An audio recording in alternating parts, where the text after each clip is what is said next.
Bom dia, irmãos e irmãs. Vamos dar início a mais uma aula da nossa Escola Bíblica Dominical. Vamos continuar no módulo Cosmovisão Cristã. E na aula de hoje nós vamos falar sobre cristianismo e trabalho. É um tema bastante abrangente, a gente não vai conseguir esgotar tudo em relação a ele, mas nós vamos trazer algumas ideias e algumas abordagens sobre esse tema. Antes disso, vamos orar, pedindo que o Senhor nos abençoe, nos ajude no dia de hoje. Amém? Senhor Deus glorioso Pai, muito obrigado, Senhor, por esta rica oportunidade, Senhor. Eu peço a Ti, Senhor, que o Senhor nos ajude, Senhor, que o Senhor nos capacite, Pai, que nós possamos aprender de Ti, Senhor, que nosso caráter venha a ser aperfeiçoado, Senhor, e que nós possamos confiar no Senhor, Pai, em todas as áreas, em todas as dimensões da nossa vida, Senhor. Em especial, Senhor, no trabalho, Senhor. Essa parte da nossa vida que é muito importante, que requer de nós uma boa parte do nosso tempo, uma boa parte do nosso dia, da nossa semana, Senhor.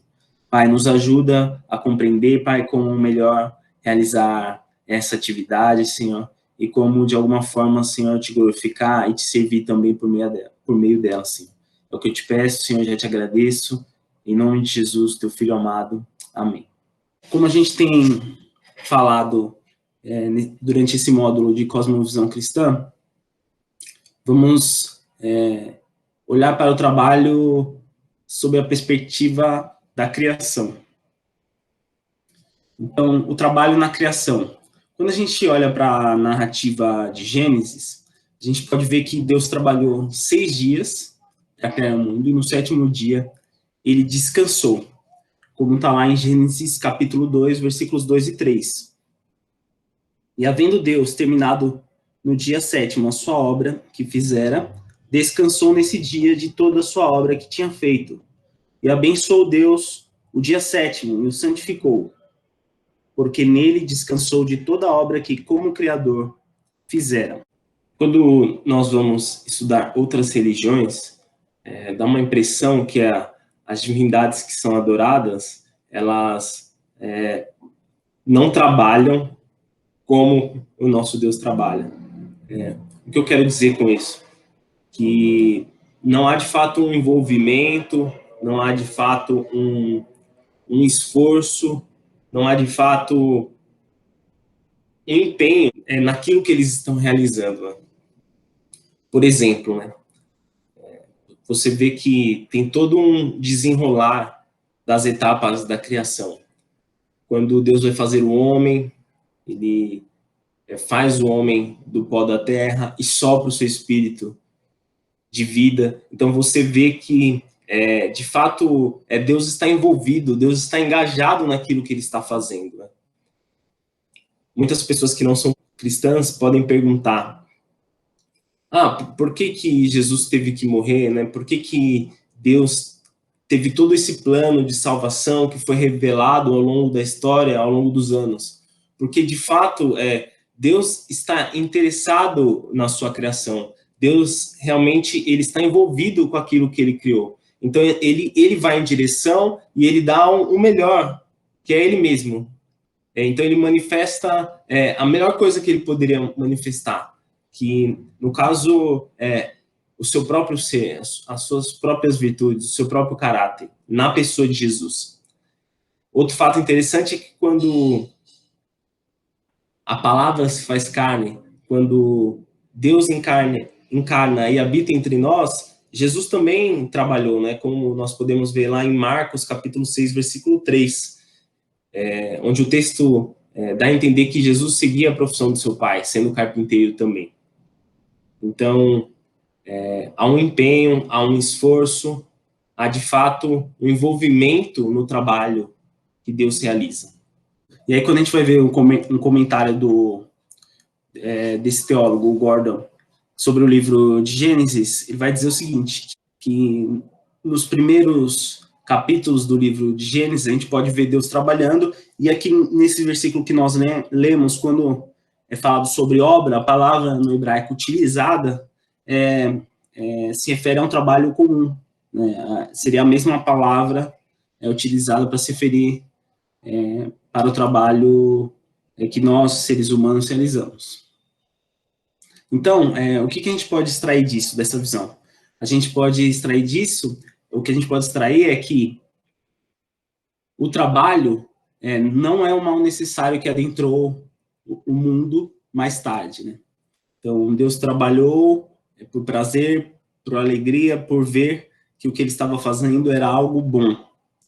E quando a gente para refletir sobre isso, faz bastante diferença, porque muda a perspectiva, a nossa perspectiva, quando a gente pensa que o Deus que a gente serve, ele trabalhava, e que o trabalho não é um elemento inerente à queda. Então, 2 pontos que eu queria ressaltar aqui. Já havia trabalho antes da queda, antes do pecado adentrar o mundo. Então, o trabalho, ele está ali sendo realizado no contexto de criação. Também é interessante a gente observar que no 7º dia Deus descansou, né? Então, também, o descanso é algo que ele é anterior à queda do homem.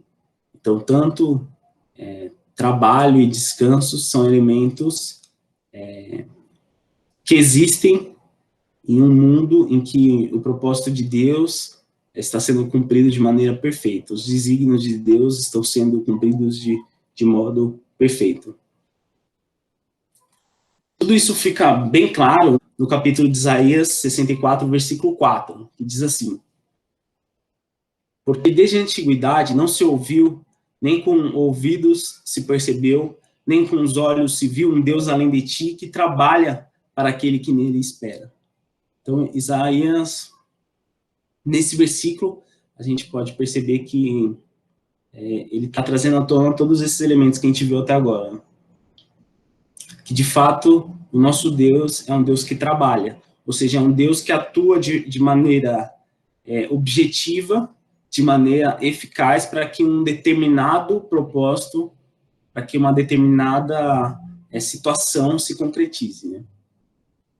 Ainda falando sobre o contexto de criação, a gente vai vendo em Gênesis 1 que Deus vai dando nome a algumas coisas que ele vai criando, algumas coisas que ele vai fazendo, né? Entre elas, a luz, né, chamada dia, e a escuridão, chamada noite.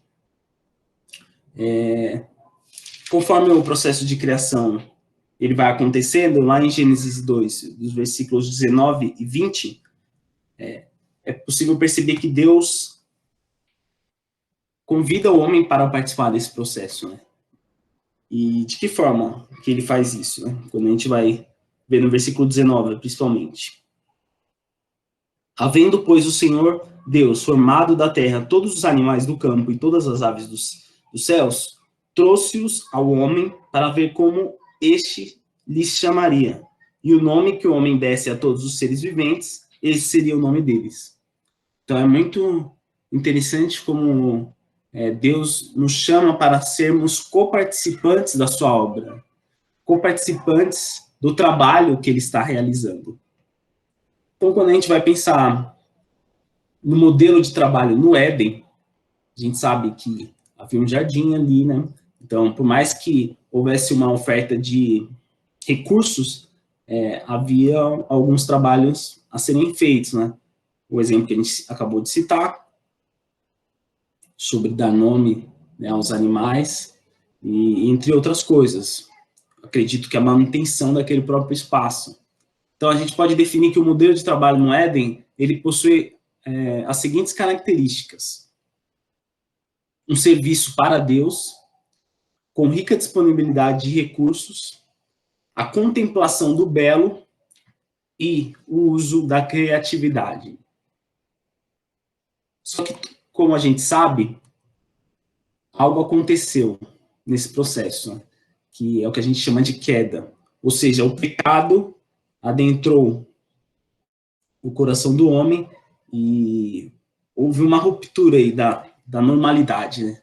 Todas as coisas que haviam sido criadas de alguma maneira foram afetadas por essa quebra de compromisso.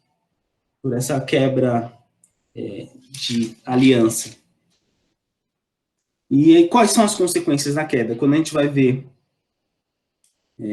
no capítulo 3, versículos 17 a 19, a gente vê uma consequência bem relacionada ao trabalho, que é quando Deus repreende Adão pelo que ele havia feito, né? No caso, comido do fruto da árvore que não era permitido, a árvore do conhecimento do bem e do mal. Nesses versículos diz assim, e a Adão disse, né? Deus disse a Adão, visto que atendeste a voz de tua mulher e comeste da árvore que eu te ordenara, não comesses, maldita é a terra por tua causa. Em fadigas obterás dela o sustento durante os dias de tua vida. Ela produzirá também cardos e abrolhos, e tu comerás a erva do campo. No suor do rosto comerás o teu pão, até que tornes a terra, pois dela foste formado, porque tu és pó e ao pó tornarás. Então, pegando esses versículos como base, a gente pode fazer um contraponto entre o que era o trabalho no Éden e o que é o trabalho após a queda. Então, o trabalho humano ele torna-se árduo e cansativo. Ele tem como objetivo a sobrevivência, ou mais para frente ele vai estar diretamente atrelado à necessidade de uma recompensa, e não mais diretamente ao serviço a Deus. Então, encarar o trabalho como um serviço a Deus, ele acaba entrando em segundo plano. Essa é uma das consequências da queda. E a frustração, porque pode dar certo, pode não dar certo, há dificuldades, né? Se a gente pega nesse contexto aqui, onde o trabalho com a terra é a principal fonte ali de recursos, existe a estiagem, existem os problemas relacionados a muita chuva, falta de chuva, enfim, condições do solo. Então, uma série de dificuldades. E se a gente pega, todas as profissões têm as suas dificuldades, as suas limitações, né? Então, existem algumas dificuldades no trabalho por conta da queda. A gente vai dar aqui alguns exemplos. Os exemplos são do livro Como Integrar Fé e Trabalho, do Timothy Keller. E depois a gente vai falar um pouquinho aí sobre como cada um pode aplicar as questões de fé e trabalho no seu próprio local de trabalho. Então, nesse contexto, a gente vai dar alguns exemplos das consequências da queda. Então, é importante a gente saber aí quem que é o vilão. O vilão não é o mundo, não é uma pessoa em específico, mas sim o pecado. E o pecado, ele nos afasta de Deus. Então, antes, Adão, Eva, eles tinham um relacionamento ali com Deus. E a partir do pecado, né, a partir daquele momento da desobediência, esse relacionamento ele foi quebrado. E ele só é restaurado em Jesus Cristo. Sabendo disso, a gente consegue aí analisar melhor as situações de trabalho pelas quais a gente passa. Então, por exemplo, no mundo corporativo, diante de uma crise, como é o caso da nossa época atual, para o empresário, o que é melhor? Diminuir o lucro ou manter o lucro e, como consequência, reduzir aí a quantidade de funcionários. A atitude, né, tomada vai depender da cosmovisão em que essa pessoa está inserida. Qual é a cosmovisão dela, né, dentro dessa situação de crise? Um exemplo é o Hershey, indústria de chocolate. lá em 1900 e pouquinho, quando a indústria foi criada, ela acabou passando aí por um momento de crise da Grande Depressão dos Estados Unidos. E qual foi a atitude do dono da empresa diante dessa Grande Depressão, né? Ele resolveu não mandar embora os funcionários, mantê-los e, inclusive, construiu um parque de diversões e casas para os funcionários na época de crise, para que eles se sentissem mais animados nessa época difícil, porque dentro da cosmovisão dele, né, da cosmovisão cristã, o lucro por lucro não tinha aí uma razão, né? O lucro sem propósito, né, é uma receita para o desastre. Então, ele observou essa situação e manteve os funcionários. Um outro exemplo é da área aí de jornalismo, né? Os jornalistas, eles acabam aí até mesmo recebendo, né, quantias maiores para favorecer nas suas reportagens certo lado da história. E é importante aí, como jornalista dentro da cosmovisão cristã, não omitir as informações, né? Então, mostrar vantagens, desvantagens, pontos positivos, negativos, investigar de fato a notícia, né? Observando o todo. E uma tentação aí dessa área diz respeito a se posicionar, tanto por questões próprias, né, da forma como você pensa, então, querer aí impor certa opinião, ou mesmo aí recebendo para isso e favorecendo este ou aquele. No ensino superior, há uma dificuldade que inclusive foi comentada aí pelo Azaf, no vídeo do cristão na escola e na universidade, que é a questão de, por você estar numa certa universidade, então, nossa, é top. Ou por você estar num certo curso, então você acaba sendo aí melhor do que outras pessoas.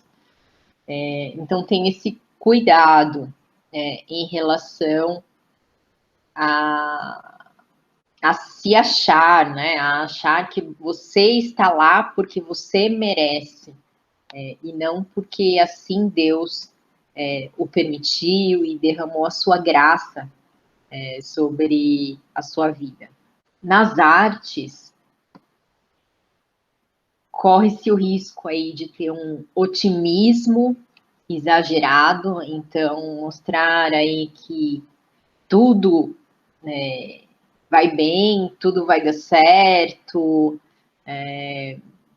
A gente viu até um pouco, né, sobre esse otimismo na aula do Cristianismo e Cultura, ou a arte acaba partindo para um realismo ao extremo.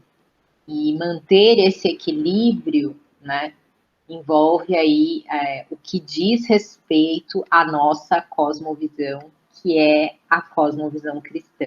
Na medicina, corre-se o risco do médico se perder em sua profissão, porque às vezes são tantos casos sobre o mesmo assunto, sobre o mesmo problema, e aí, a partir do momento que aquelas situações começam a se repetir, corre-se o risco do médico se habituar e, é assim mesmo, né? Sempre tem essa quantidade de pacientes com esse problema e isso não se resolve, ou sempre é administrado tal remédio.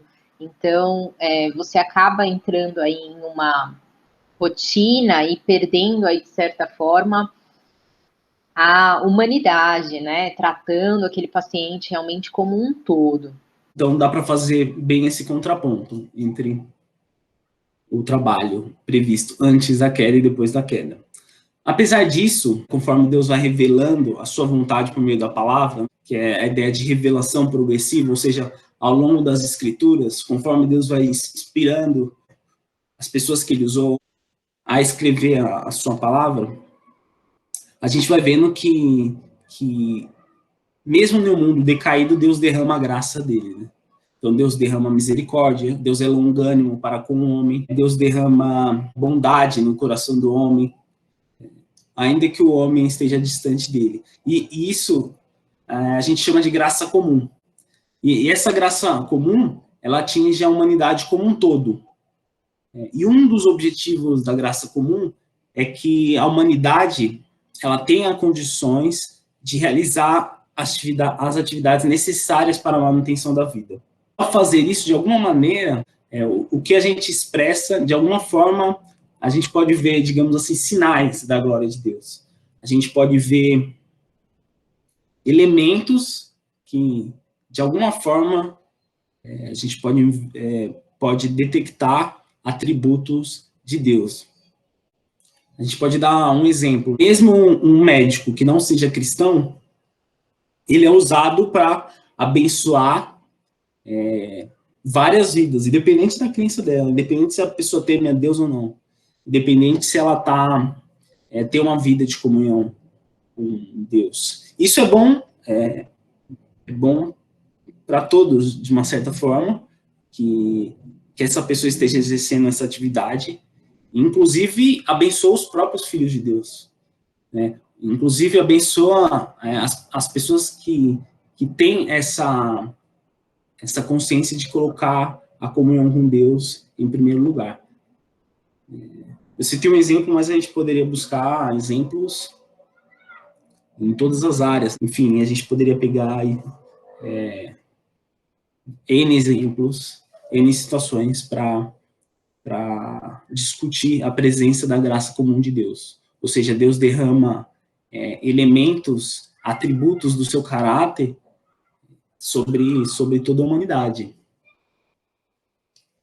Claro que em especial, e é por isso que a gente vai chamar de graça especial, em especial aqueles que creem nele, aqueles que são feitos filhos de Deus por meio da fé em Jesus Cristo.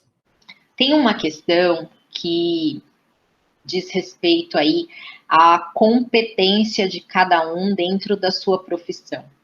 Então, se a gente pegar aí um exemplo, né? O avião está caindo.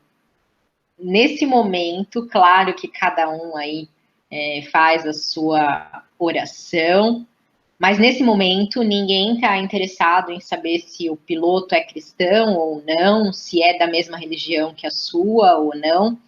Nesse momento, o que se espera é que o piloto seja competente o suficiente para conseguir reverter uma situação inesperada, né? Então, tem um relato de um comandante, David Cronin, ele pilotava um avião em 1989, o avião que estava indo para Nova Zelândia, e aí o que aconteceu é que houve um problema técnico, o bagageiro se abriu, e quando o bagageiro se abriu, estourou uma boa parte do avião, né? Fez um buraco na aeronave, e ele precisou fazer um pouso de emergência. E conseguiu, claro, né? E o relato dele é que naquele momento, né? Fiz uma oração rápida pelos meus passageiros e voltei ao trabalho. Ou seja, claro que ele orou, foi uma oração curta. É claro que Deus ajudou, contribuiu, e ele dá esse testemunho, né? Por conseguir fazer o pouso, por todos os passageiros sobreviverem. E esse testemunho dele é muito bonito, mas a competência, a experiência dele de conseguir ali pilotar o avião nesse momento tão complicado, né, em que a aeronave sai totalmente fora aí, do equilíbrio, né, conseguir pilotar esse avião aí disse também a respeito da competência dele, da experiência dele de quase 40 anos de piloto. Tem uma frase que também está no livro do Timothy Keller, né? Se os leigos não conseguem encontrar nenhum significado espiritual em seus trabalhos, estão condenados a levar uma vida dupla. Não ligam o que aprenderam no domingo com o restante da semana.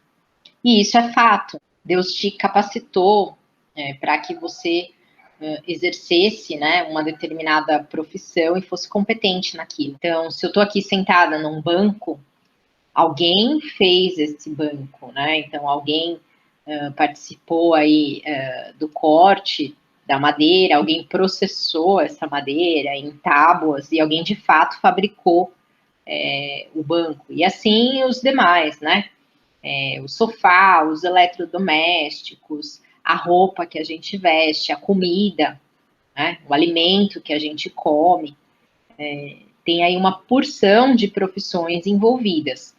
Não daria para sozinha fazer tudo, né?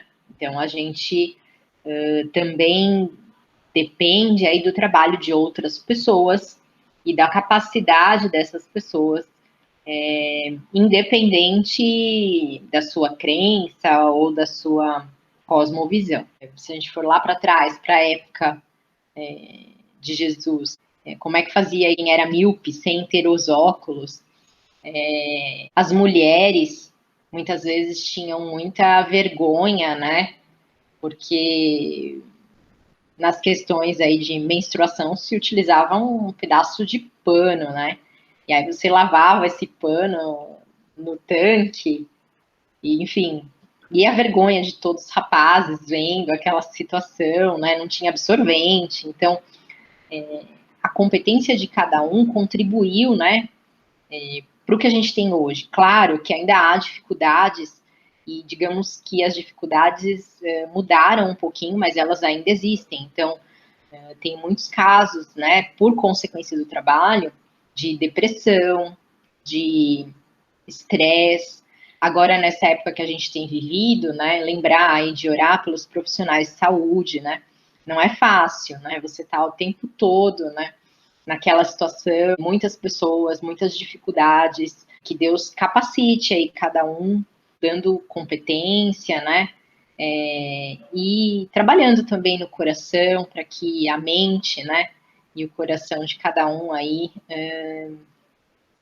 estejam centrados para conseguir desenvolver as suas atividades, apesar das dificuldades, né.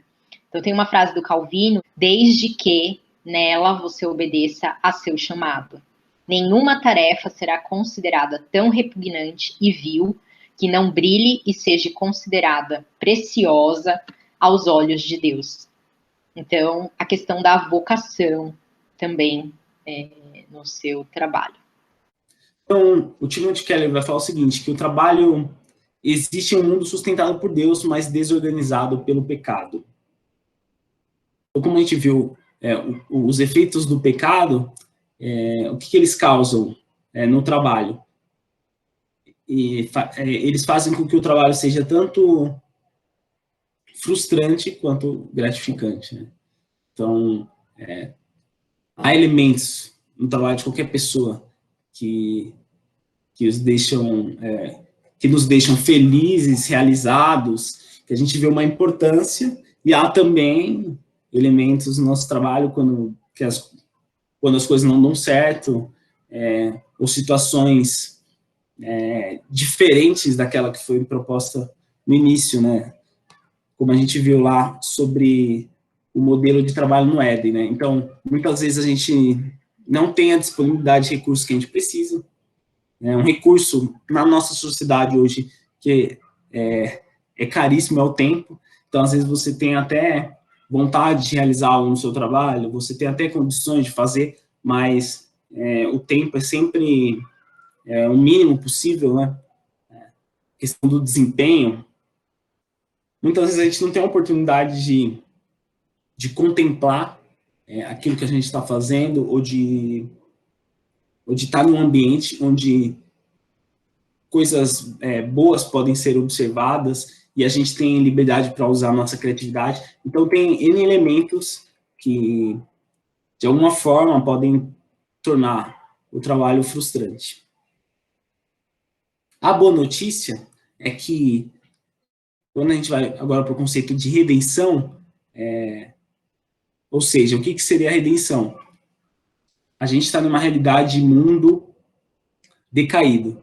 Deus vai atuar nesse mundo onde as coisas foram desorganizadas para que todas as coisas voltem ao propósito original pelo qual elas foram criadas, né? Então, aos poucos, é como se tudo fosse sendo regenerado, né? Então, isso é feito, a gente sabe, por meio de Jesus, né? A vinda de Jesus inaugura esse momento de redenção e onde as coisas vão ser restauradas. E o trabalho é uma das partes da nossa realidade, é uma das partes da nossa vida que Deus tem um propósito de redimir, que Deus tem um propósito de restaurar. Isso fica claro lá em Hebreus, capítulo 4, versículos 9 e 10. Assim ainda resta um descanso sabático para o povo de Deus, pois todo aquele que entra no descanso de Deus também descansa das suas obras, como Deus descansou das suas. Então, há um propósito para que aquele modelo de trabalho do Éden, ele volte a ser, digamos assim, um modelo padrão. E aquele modelo inclui o trabalho, mas inclui também o descanso em Deus. Porque, como nós vimos, há a oferta de recursos necessários, a presença de Deus está ali, o serviço é para Deus. Então, tudo que a gente precisa está ali. Não nos falta nada. Né?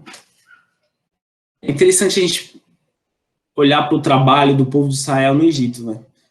A gente que está lendo o livro de Êxodo, né? O pastor tem feito leitura sobre o livro de Êxodo, e a gente consegue ver algumas características do trabalho no Egito que são bem diferentes daquele modelo de trabalho inicial. Por exemplo, lá no trabalho do Egito, a opressão, há o sustento de uma aristocracia, ou seja, de um grupo de pessoas que são ali privilegiadas, da corte egípcia, né? E, em troca desse trabalho, que é muito árduo, há disponibilidade de teto e comida, o que cria uma ideia de uma falsa segurança. Né? A gente vai, ao longo do livro de Êxodo, a gente pode ver que, mesmo depois que o povo de Israel é liberto, essa falsa segurança, inclusive, muitas vezes vai fazer falta no coração deles, né? A disponibilidade ali de um teto e de comida, ainda que fosse sobre um ambiente de opressão. Mas não é esse o propósito de trabalho que Deus tem. Então a gente vê lá em Êxodo, capítulo 1, versículo 14. Assim que lhe fizeram amargar a vida com dura servidão, em barro e em tijolos, e com todo o trabalho no campo, com todo o seu serviço, em que os obrigavam com dureza. Então, essa era a realidade do povo de Israel escravizado no Egito. Porém, o povo de Israel, ele era diferente dos seus vizinhos. E conforme Deus manifesta o propósito de libertação de Israel, isso fica claro, né? Conforme Deus chama Moisés para liderar aquele povo, para tirar aquele povo da condição em que eles estavam inseridos, isso vai ficar evidente. Que eles deviam ter uma postura e eles deviam ter seguir um modelo de trabalho diferente do que estava sendo proposto ali. Por exemplo, no Egito não havia dia de interrupção, então era um ciclo interminável de trabalho.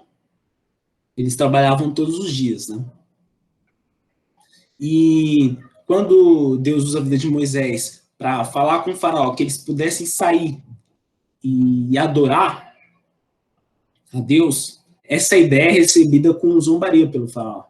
Para eles, não fazia sentido. Tipo, vocês querem uma folga? Vocês estão de brincadeira comigo? Mas quando o processo de saída de de resgate do povo de Israel do Egito, ele é concluído, uma das coisas que Deus tem a preocupação de estabelecer foi o sábado, né? Fazendo referência ao caso de que o próprio Deus descansou do seu trabalho, das suas obras, e para que, diferentemente do Egito, eles pudessem ter um dia para parar tudo, né? E quando a gente vai refletir sobre essa questão de maneira mais profunda, a gente vê que não era simplesmente um dia para não fazer nada. Qual era o propósito do sábado?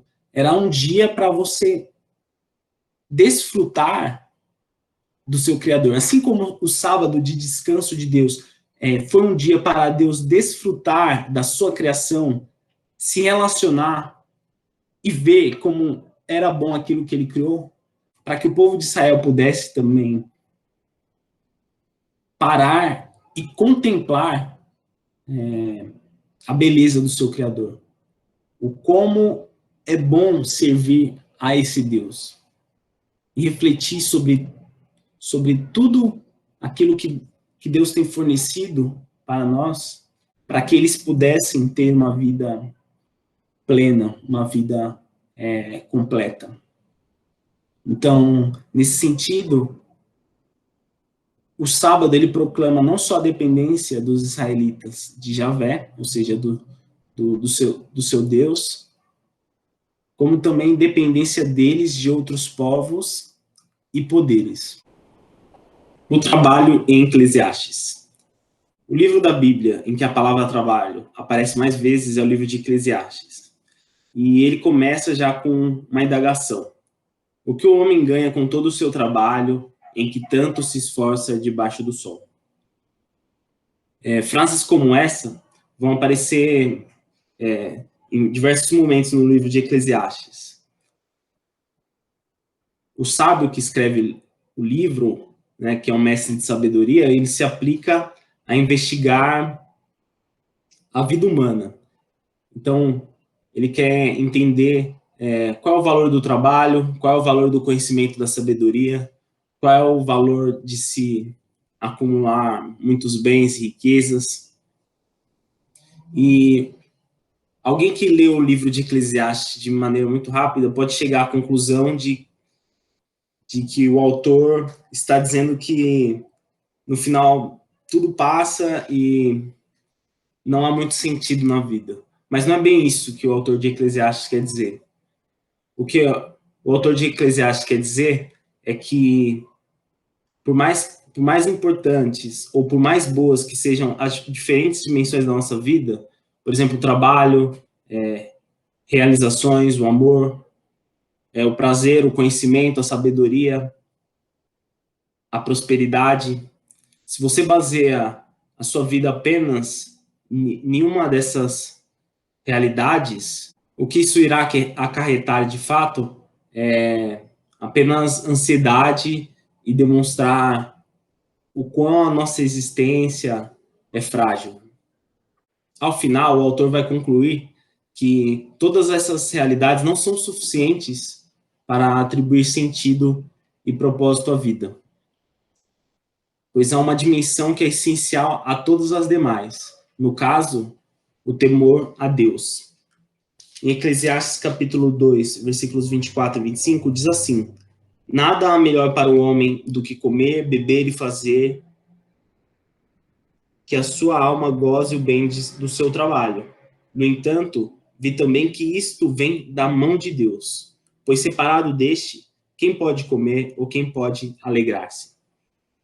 Ou no capítulo 12, versículo 13, diz assim: de tudo o que se tem ouvido, a suma é, ou seja, o resumo, a conclusão que o autor de Eclesiastes chega: teme a Deus e guarde os seus mandamentos, porque isto é o dever de todo homem. Um trecho que fica claro também essa ideia, essa conclusão de que o autor de Eclesiastes chega, e no entanto, Deus fez tudo apropriado para o seu devido tempo. Ele colocou um senso de eternidade no coração humano, mas mesmo assim, ninguém é capaz de entender toda a obra de Deus, do começo ao fim. Concluí, portanto, que a melhor coisa a fazer é ser feliz e desfrutar a vida enquanto é possível. Cada um deve comer e beber e desfrutar os frutos de seu trabalho, pois são presentes de Deus. e sei que tudo que Deus faz é definitivo, não se pode acrescentar ou tirar nada. O propósito de Deus é que as pessoas o temam. Então, com base em tudo que a gente já viu na aula de hoje, a gente pode refletir sobre algumas situações dentro do nosso local de trabalho. Então, aqui tem algumas perguntas, fica a critério de vocês, vocês podem pausar o vídeo, pensar nas perguntas, respondê-las, ou depois voltar e ver aí com mais calma. A nossa primeira pergunta: qual é o enredo ou narrativa do campo de trabalho em que estou inserido? Segunda pergunta: quem são os personagens principais e os vilões ou opositores nesse contexto? Lembrando que dentro da nossa cosmovisão, o vilão não é uma pessoa em específico, mas o vilão é o pecado. Terceira pergunta: quem são os ídolos, as esperanças e os temores? Então, a gente já viu alguns exemplos de ídolos de algumas profissões, mas cada profissão tem o seu ídolo. Então, quais são eles dentro da sua área de trabalho? E também há esperanças, há pontos positivos. Quais são eles? E os temores. Quarta pergunta: qual é o meu papel dentro da narrativa proposta para a minha área de trabalho? Quinta pergunta: que partes das cosmovisões adotadas no meu campo de trabalho ou pelos profissionais da área estão basicamente alinhadas com o Evangelho? Posso concordar e me alinhar com alguma delas? Então, quais são as pontes onde eu consigo ligar outras cosmovisões com o Evangelho? Sexta pergunta: em que pontos devo desafiar a cultura do ambiente de trabalho em que estou inserido? Como Jesus pode completar a narrativa proposta de modo diferente? Sétima pergunta: de que maneira a forma de pensar desse contexto influencia a forma como realizo o meu trabalho? Como posso trabalhar com excelência e de modo distintamente cristão? Oitava pergunta: que oportunidades minha profissão oferece para servir as pessoas individualmente e a sociedade como um todo? B. Servir os objetivos do meu campo de trabalho e exemplificar competência e excelência. E C. Testemunhar de Cristo.